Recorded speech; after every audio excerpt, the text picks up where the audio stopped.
দীর্ঘ প্রায় 10 বছরের অধিক সময়ের পর রামগঞ্জ উপজেলা যুবদলের কমিটি ঘোষণা করা হয়েছে। বুধবার দুপুরে যুবদলের বিশাল আনন্দ মিছিল বাঁধভাঙ্গা উল্লাসে মেতেছেন। মিছিলটির প্রতিপাদ্য বিষয়ে দলের সঠিক সময় সঠিক নেতৃত্ব হাতে যুবদলের কমিটি তুলে দিয়েছেন। কেন্দ্রীয় ও জেলা যুবদলের সভাপতি সাধারণ সম্পাদককে অভিনন্দন জানিয়ে এ মিছিল করেন।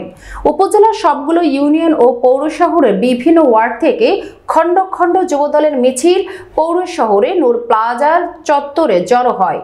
পরে নবগঠিত যুবদলের নেতৃত্বে মিছিলটি পৌর শহরের প্রধান সড়ক প্রদক্ষিণ শেষে থানার সামনে মুক্তিযোদ্ধা মঞ্চের সামনে আলোচনা সভার মধ্য দিয়ে সভার সমাপ্তি ঘোষণা করেন উপজেলা যুবদলের আহ্বায়ক একসময়ের তুখোর ছাত্রদল নেতা মোহাম্মদ কবির হোসেন পাটোয়ারি।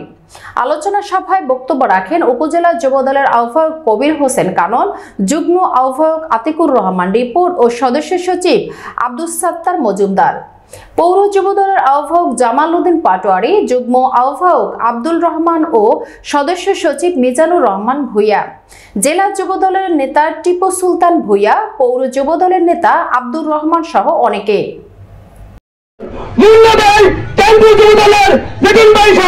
জেলার নেতৃবৃন্দকে শুভেচ্ছা জানাই। এখন থেকে এই মাসের একটা ভালো মাস থেকে যুবদল পরিচালনা করবে। অনেক ইউনিয়নের সিনিয়র নেতৃবৃন্দ এই কমিটি থেকে বাদ গিয়েছে।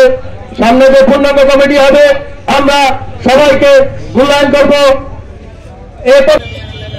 অল্প সময়ের ভিতরে আপনারা যে উপস্থিত হয়েছেন আপনাদেরকে ধন্যবাদ ও কৃতজ্ঞতা জানাই।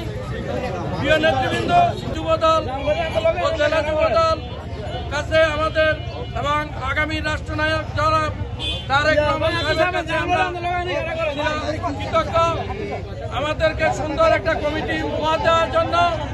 আছে সেখানে আমরা মিছিল সহকারে যাব। সেখান থেকে মিছিলকে আমরা ঘুরিয়ে থানার সামনে